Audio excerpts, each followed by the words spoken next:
What's up, Internet? My name is Wish, and welcome back to my channel. Today, we are going to be talking about color magic, and it's going to be the first of my new series, Witchcraft 101 Fundamentals. This series is going to be focused towards beginners and those that have no knowledge of witchcraft that are looking to learn the basics, basically. If there are intermediate or advanced witches joining me here today, welcome. Please feel free to leave me some constructive criticism. I always appreciate that. And if you are a beginner and you're here, welcome to you as well. If there's something you are interested in learning about specifically that deal with the fundamentals of witchcraft, please drop a comment below to make sure that I cover that in this series. I'm very excited about it, and I'm really happy you're here. So, with that being said, let's jump right on into it. What is color magic? So, colors themselves are not magical, but the way that we use them are magical. So, they are a tool that we use to deepen our intuition, to deepen our intention with spell work, manifestation, and to bring more oomph to whatever the practice, work, spell that we are doing is. These colors, this knowledge of colors and their associations and the different way that they're used, they can be built upon, and that's what makes me want to start with them, because I feel like they are so widely used by witches and the like, but never really directly talked about how useful they are. So that's what I'm doing here today. Let's go ahead and get right into those associations, because there are all right, so firstly, we're going to start with green. Green is my personal favorite color, specifically forest green. Green is associated with things like luck, money, obviously, but also jealousy and envy, insecurity. It's associated with your heart chakra. Sorry, I have some notes here, so if I'm glancing, I'm just trying to make sure I cover all the things I want to cover. It's associated with nature, obviously, the vitality of nature. And something that I love about green is that it's associated with youth. Specifically, fairies and, the land of the fairies. That could be a fun deep dive for you if you want to look into that, but when you think of, or when you read about the land of the fairies, the land of the young, Tirnano, it's described as this vastly green land. And you think about, where these stories are coming from, the Emerald Isle, Ireland, and that makes perfect sense. But yeah, youth, green. Blue, and blue is associated with so many things, and just like all of these colors are going to be, you have so many different shades of all of these colors. So there are multiple uses, a vast array of uses for all of these colors. So when we talk about blue, we get into the light blues, and we talk about calmness. It's associated with the air element. Wind, obviously. The ocean, it's associated with intelligence as well. You get into the darker blues, and you think of the deep ocean and what that can mean for you. It's also the sign, or the color, of justice. So if you're doing some kind of justice spell, maybe you're doing a spell to make a court date go the way you want it to go. That could be utilized in those kinds of workings as well. Blue is also the color of angel energy. Raphael, as a spirit guide, is said to have a very blue energy about him. The Mother Mary as a spirit guide, she has a blue aura and energy when she comes to your aid. So that's really interesting for me. I have learned about angel energy in bits and pieces over the years, and I've also very recently started to kind of deep dive into that, and maybe we'll talk about that in a future video. But next we're going to move on to pink. I really like pink. I told myself for the longest time that pink was not for me, that it didn't look good on me, but I have obviously moved past that now. And I very much appreciate pink for many, many reasons. Pink is associated with new love, so that fun honeymoon kind of love. It's associated with familial love. It's associated with birth and fertility, babies. It's associated with health. So if you think of what a healthy organ looks like, it's going to be pink. A healthy person is going to have a bit of rosiness to their cheeks. You know what I'm saying? So health is a really unexpected but really important association with pink. Pink is also associated with springtime and flowers and things of that nature. Next, we're going to talk about orange. Orange is one of those colors that I really love, but I never consciously think of myself as loving, but I find myself drawn to it quite often. And a lot of the things that I have here to show you are orange. I just really love the spicy, warm colors. They make me feel good, and they also make my brain kind of go into a place of fantasy, far, far away lands, I really enjoy the warmth that oranges and browns and reds can bring into your life. So that being said, orange is a embodiment of sun energy. It brings in energy and vitality, cleanliness, a cleanly feeling, warmth. It's the color of change. It's the color of thoughtfulness. And I find that very interesting, because when you think of change, I kind of think of moving, but then you think about orange being the color association for change and thoughtfulness, and then you start to look inward. You're for me, I'm I'm being drawn to orange. I must be really drawn to that personal growth journey right now. Oh, wish. And I have a lot of orange things. Next, we're going to talk about red. And red is a color that I've had a weird relationship with throughout my life. I never really claimed to like red until this past year. A friend kind of was talking to me about how red and black was such an awesome color combination. And I suddenly found that I also loved red and black as a color combination.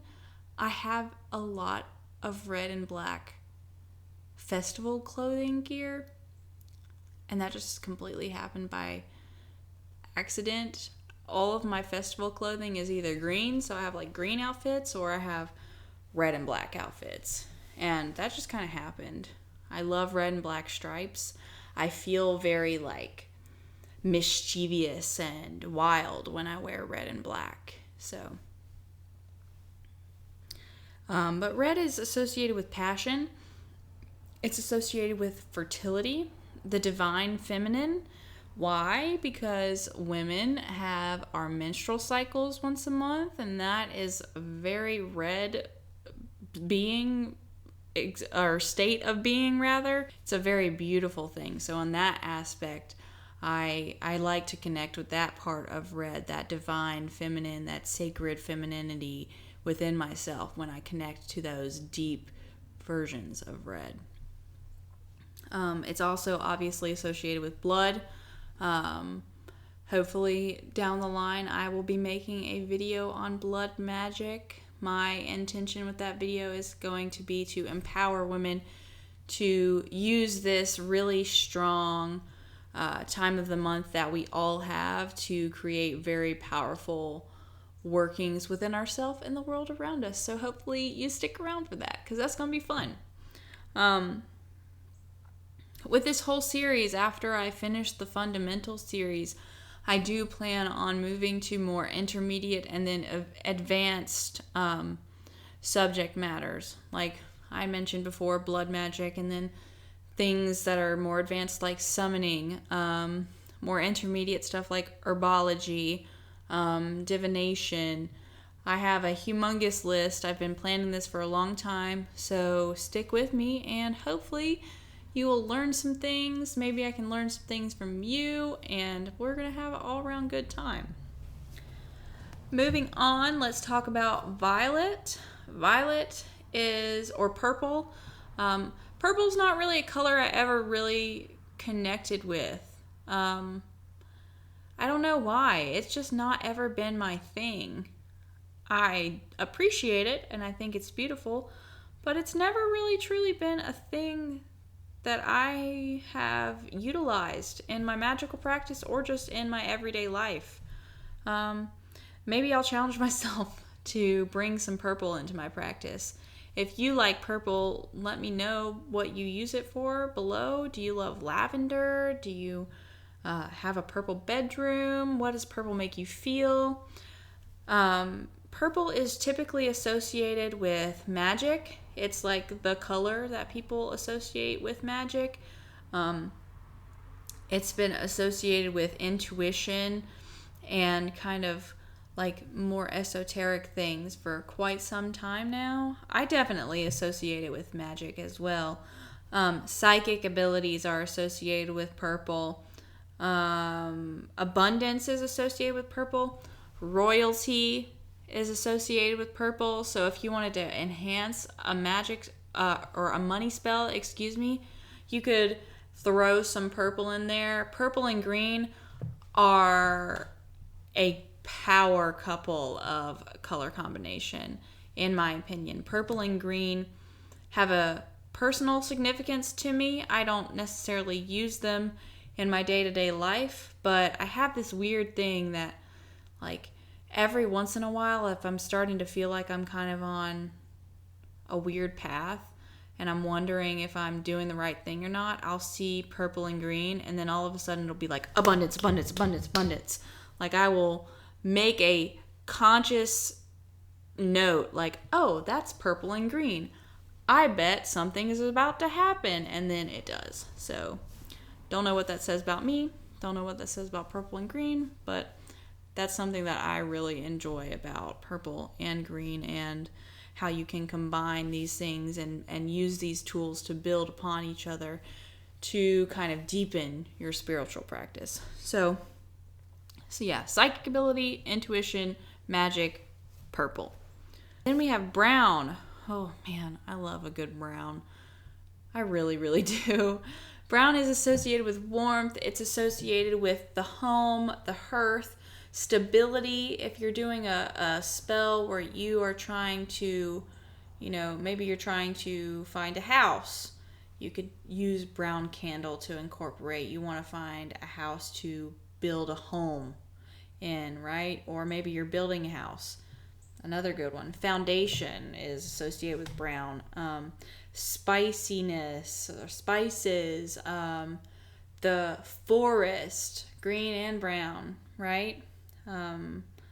Things like that. Comfort. If you're working with wood, the wood element, brown is a good color to bring in there for obvious reasons. And yeah, all around just a very warm, comforting color. Next we're going to do black. Oh, black. You can never have enough black, right? Black is kind of a blank slate color. You think of black, you think of like the void and depth. I associate, like the cosmos and celestial things with black.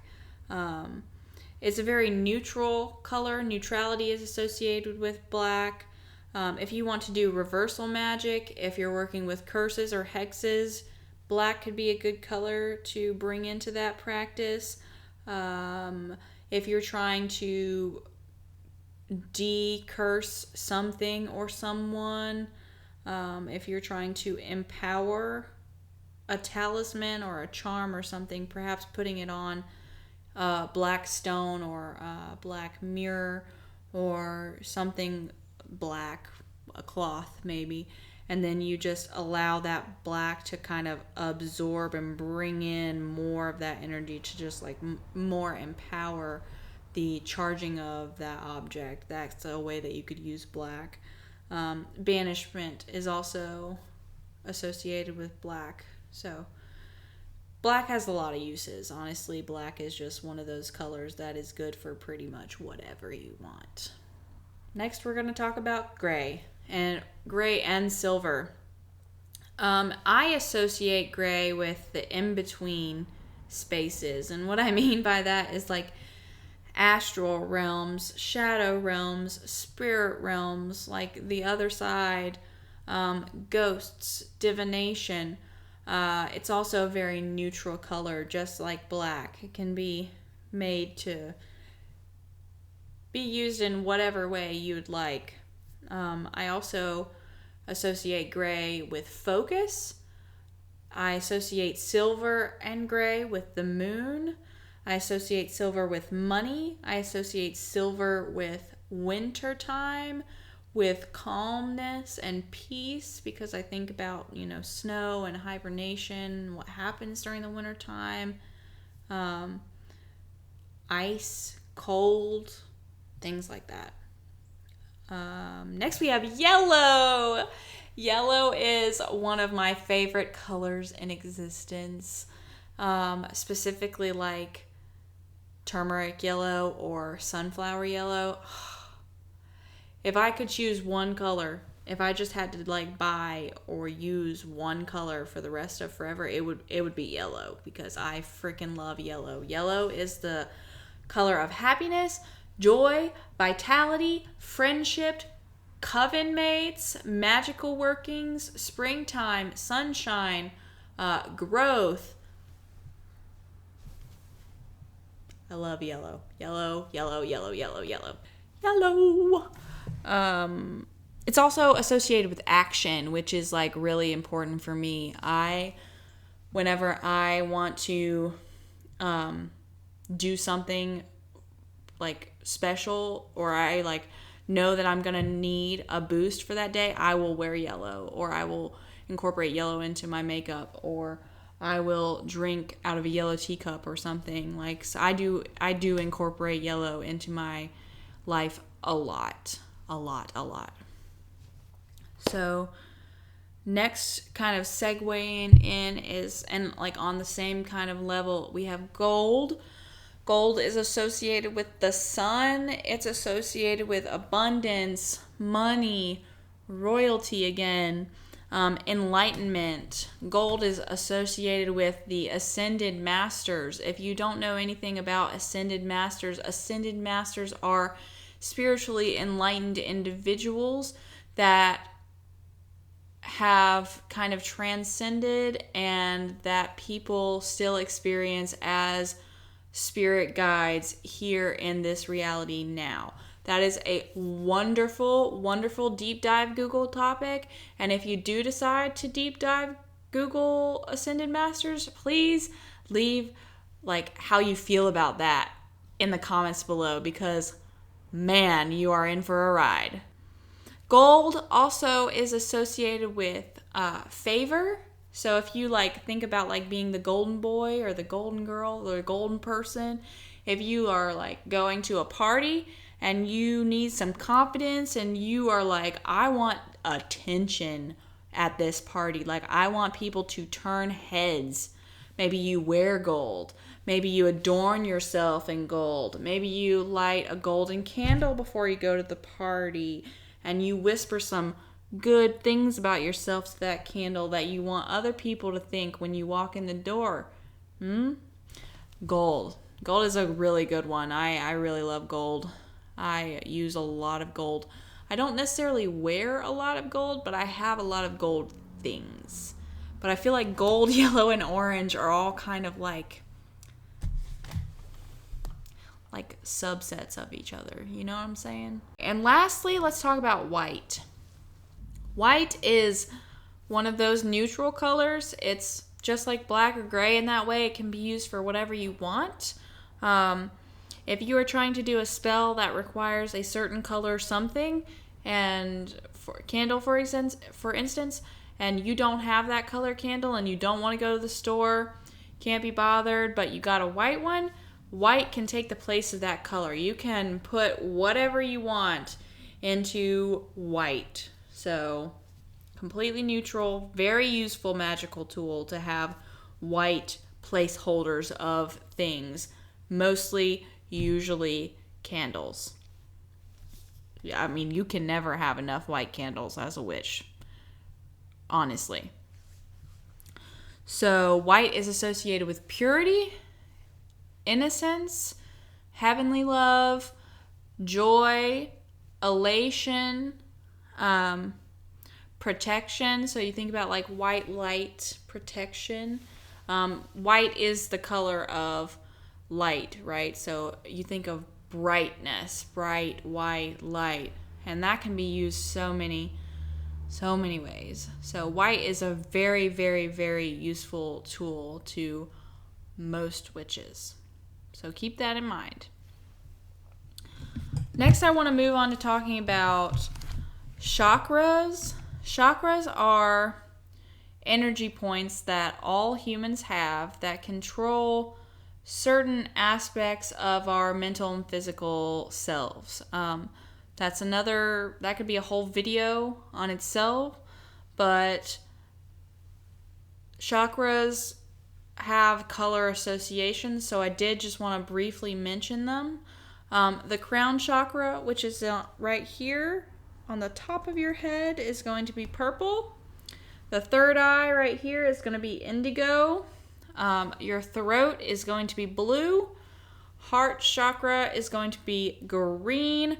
Your solar plexus is going to be yellow. Sacral, which is by your belly button, is going to be orange. And then you have your root chakra, which is near your sexual organs, and that's going to be red. And you can kind of, based on the associations we were just talking about, understand why those are the colors that they are. When you are doing energy healing on yourself, if you have ailments or pain that are associated with these different areas, you can use different healing styles, whether it be light visualization or whether you're taking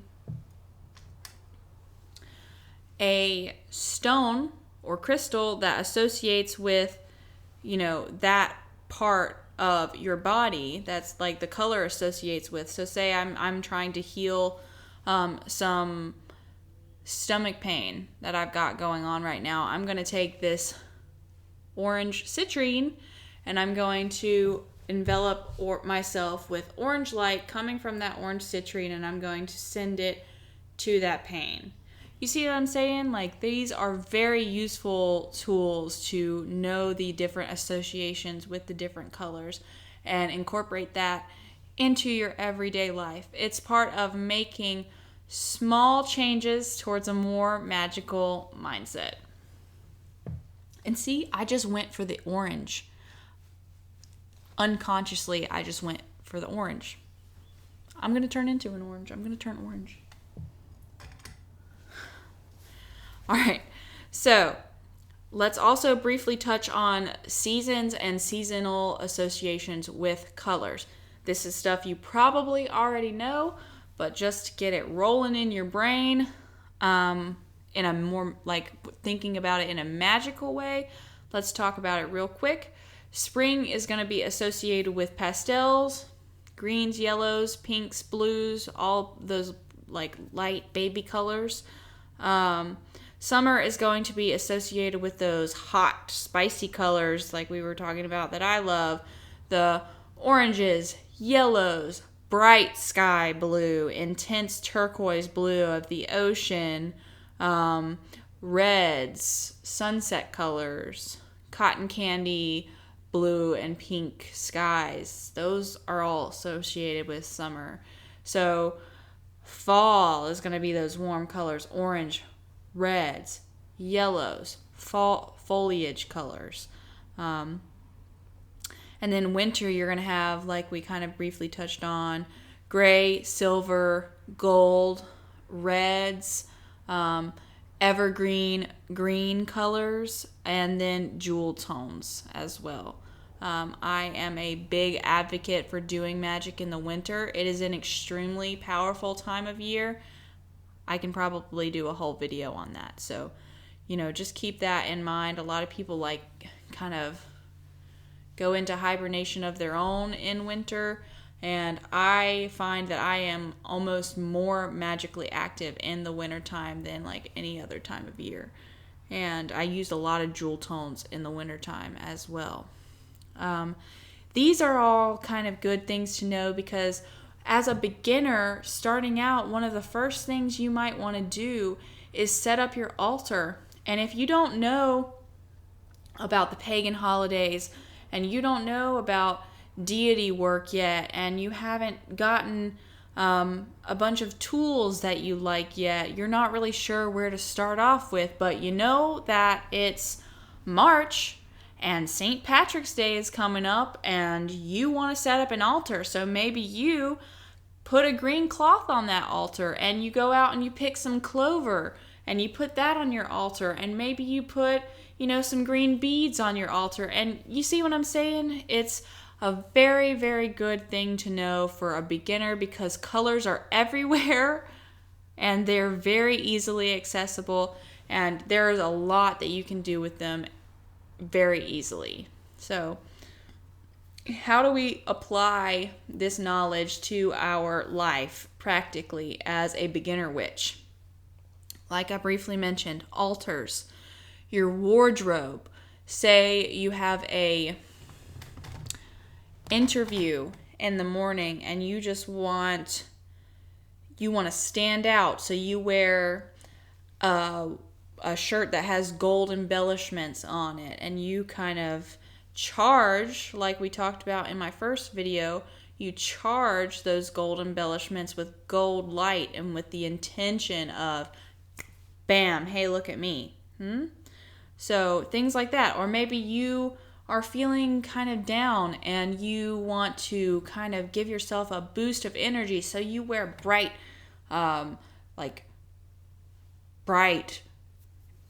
sunflower yellow, or bright, I wanted to say orange, you know what I mean? Sounds kind of silly, but yeah, you wear like navel orange to give yourself that bright citrusy energy, something like that. You just adorn yourself in these colors to change your mood or to embody whatever mood you're going for. That can be really powerful. I go through phases. Right now I am in a pink phase. I just got out of a black phase. And I was very neutral during my black phase. Now I feel I'm ready to outpour my love, my universal love. Pink is a color that is associated with universal love and an outpouring of that kind of love. And that's really how I feel right now. I'm on fire to help people and to put this knowledge out there and hopefully help some people in that way. I've got a lot of friends coming to me for advice right now, and I just feel so much love for them all. So very pink right now, and so it's very appropriate for me to be dressed in pink and have pink flowers and pink everything. If you are going through color phases, or if you have gone through color phases, let me know so that I don't feel like I'm just a weirdo that has an all black wardrobe and then takes it, sells it, and gets an all different color wardrobe for however I'm feeling, because me. Crystals, like I kind of mentioned before, what crystals are associated with different kinds of energy, and does that energy correlate to its color, and how can you use that? If you're just starting out, getting crystals are some really great ways to kind of dip your toe into the land of witchcraft. Candles, always important. Almost every witch I know uses candles. If you are in a place where you can't use candles, say your apartment complex doesn't allow them, or your parents don't allow them, or something like that, you could always use a different object to put in place of whatever that candle might be. So say you don't have a green candle, but you have a green stone, you could put that in its place, and you could envision yourself lighting it up with green light, and you don't ever have to light anything on fire. You can do light meditations. Say you're trying to get yourself out of a funk that you've had, and you meditate and you envelop yourself in purple light to calm your anxiety, or you envelop yourself like lavender purple, or you envelop yourself in a light blue to calm your anxiety, or you envelop yourself being imbued with this vivacious yellow or orange or pink, magenta light, stuff like that. Also, you can associate colors with deities. Say you are in a place where you cannot put deity associated things on your altar, or you can't even have an altar, but you want to honor a certain deity. Look at what the deity is embodying, like what they're a personification of. So if it's a spring goddess or a spring god, or maybe a god of death or a goddess of death. Like, for example, like Persephone is a spring goddess and she's a death goddess. So you could honestly find a very wide array of colors to honor her on your altar, and it doesn't have to be anything that even looks like it has an association with a goddess or a god. You know what I'm saying? So there are lots and lots of ways. Like, say I have these pink flowers, and I'm going to say these are now embodying the energy of Persephone and her time on Earth with her mother in the spring and the fertility of that situation, and I'm going to put them on the altar, and every time I look at them, I'm going to think of the fertility of spring and the upcoming spring season, and I'm going to thank Persephone and honor her in that way. Boom. Done. Easy. Hecate is a goddess of magic. So we talked about earlier, like purple is associated with magic. She also carries like lanterns, torches. So maybe you put like some orange, some fiery colors on your altar, or you decide to wear them because you want to ask her to come to you and give you some strength to guide you with her torches on whatever path you're on right now. Something of that nature. Colors are so vastly useful in so many different ways. And it seems simple because it is a basic fundamental of learning witchcraft. Thank you so much for being here today. That's all I've got for you for now, and I will see you next time. Blessed be.